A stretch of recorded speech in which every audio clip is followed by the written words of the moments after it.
Hello, friends. If you're reading this Twitter post above me, there's obviously an inflammatory sentence here in bold letters. It says, "You didn't invest in a coin. You have invested in a very controversial fat white male." So, yeah, it could be true. Probably true. But I want to let you know that I could write the exact same inflammatory sentence about every coin. You didn't invest in a smart contract platform. You invested in a 17-year-old Russian kid. That's Ethereum, okay? You didn't invest in a world standard payment solution. You invested in a bunch of white dudes in an ivory tower dumping inflation on you. That's XRP. You didn't invest in the future of crypto. You invested in some dude's side quest farm. Cardanzo, Charles Hoskinson. Even Phantom, friends. Phantom is renaming to Sonic, and they're going to become like a layer 2, right? I just saw the comments. I haven't actually checked all the details there, but that's what I've been hearing. Could be wrong, but that's pretty much it. Playing the post on that. So you just get to see everyone's in the same boat, friends. Ethereum's also bleeding. It's just that, like, it's funny. Hey, the fat white dude. It is what it is. But it's not like you can't point to one other chain out there besides Soylana and you go, wow, look at all your positive price performance stuff. It's because new money retail isn't here. So if you're watching this video, checking it out, everybody's in the same camp. Everyone's in the same camp. So I want you to know you can rewrite. You didn't invest in a coin. This guy, Mr. Pulsepiece, is saying you've invested in a controversial fat fan, white male. No.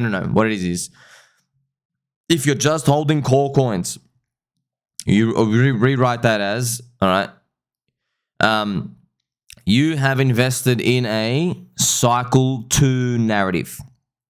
That's it. Cycle 2 narrative, cycle 2 coin, pretty much. Pulse and PulseX, the overlap with last cycle's communities, it's huge. I'd love to call it cycle 1. I really would. They are newer, but they're more like cycle 1.5 to 1.75. They're not truly cycle 1. Cycle 1's like Casper. That's a cycle 1. You actually do it on a 700x. You start at 10 million market cap. All right, so that's the most important part. So you're looking at these. That's what we're in. Okay, and traditionally, now there's no guarantees, man, because I don't know, friends. Because sometimes everyone just gets cursed. Traditionally, this type of cycle 2 stuff, the power gets unlocked only when new retail come in. And when are they going to come in? Well, all we have is a magical 4-year cycle to go off. That's all we have. All right, everyone's guessing. No one knows shit. And what we can go off is the fact that every single time, it's happened 3 out of 3 times, it's due to start around 6 months from now. So around November this year. I like to be conservative, and I'm like, you know what? Just say next year. Just say next year. And I like to be even more conservative with that. I'm like, hell, just I don't know. Maybe they never come. I don't know, friends. Don't just rely on this, but kind of everyone's relying on it, by the way. So you can't just be like, oh, just don't worry about it. Yeah. It could also be a catalyst, such as a Bitcoin 100K. I don't know what it is.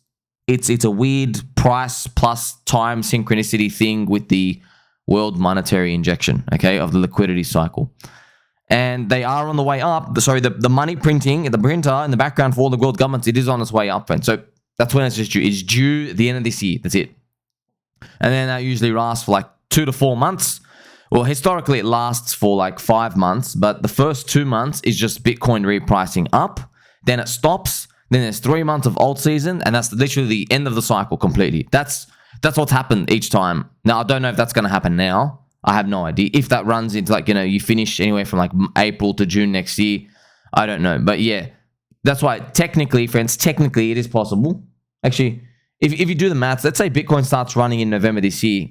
Yeah, maybe the altcoins don't run to January, but there's so many catalysts that can start it, like a corrupt chairman, Gary Gensler, Donald Trump. So there's all these things going on. However, you don't have to stick to just these old core narrative stuff. You can be in new stuff. But the problem are the prices. You need a good price. Yes, we have good meme coins.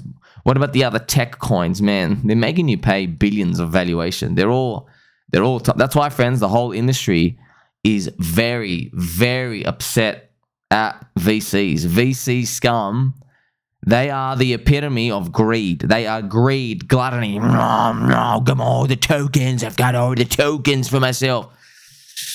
VC's real bad name. Real bad. But friends, they're a reflection of human greed. Okay, so they are subhuman filth scum. Not all of them are bug eaters. Not all of them are bug worshippers. They're just scum. That's it. And we got to do something different. We don't know what it is. That's why people are like, guess what? We don't know what to do, but we want to participate in crypto. Let's build culture in communities and put it on the blockchain. That's meme coins. Most of the meme coins. So let's build different culture and stuff. That's what people are doing. We've taken it into our own hands. But obviously, it would be nice if there was tech, because I hate to say it, you could fool a lot of people that this time was different with the tech. You could really fool a lot of people. That's what actually happens, friends. You fool a lot of people, and then they hold longer, but then the prices go up more, into more euphoric prices.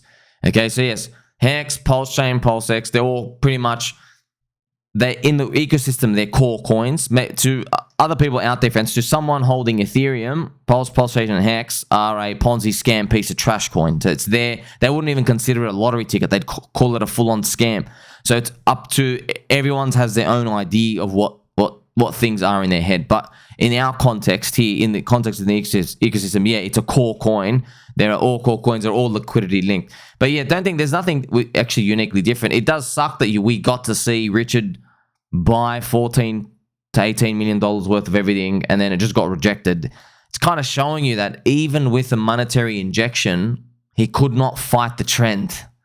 He couldn't fight it. So it's friends, it's bad and it's good. Okay, let's go to the bad part. Why is it bad? It's bad because it means no matter how much money we have, the market's got a fair value price zone for us. And if you try to deviate yourself up, it'll reject aggressively. Like we just saw. We literally just saw it. You can't jam your price up. That's the bad part. Now, what's a good perspective on that? The good perspective is if all these mechanics and stuff are happening in the background, then why won't the 4-year cycle just magically repeat again? We have absolutely no evidence that something different this time is happening with the US Fed and everything else. It's all the same thing, which means we're due again. We're due. You know, they're cooking. They're cooking something. So, look, if you survive the past 2 years, you'll be completely fine. It's just that, yeah, it's tough, friends. It's tough because what if a tech unicorn comes in? We're all in the background again. But but me and you will be participating in it. We didn't care. Just I hope we're early. I hope it's a tech unicorn that's grassroots fair launch. I'm so proud of the communities out there in crypto for just sticking it to the VCs. Man, friends, can you imagine? Because, by the way, VCs grabbed Uniswap by the neck, by the way, and Uniswap had to release a token later on. But Uniswap had the platform to allow everybody to gamble in 2020. So even though Uniswap is basically VC poisoned and taken over by VCs and has all these this tech stuff, and yes, but it allowed everybody to gamble. That's pretty much it in a nutshell. The tech was so good it let everyone gamble, so who cares about the Uni token? Sweet. All right, but what's the next open canvas platform? There's nothing. There's something close called FriendTech, but FriendTech needs wider appeal with other Twitter type of influencers who aren't really crypto native. But it was a good start, wasn't it?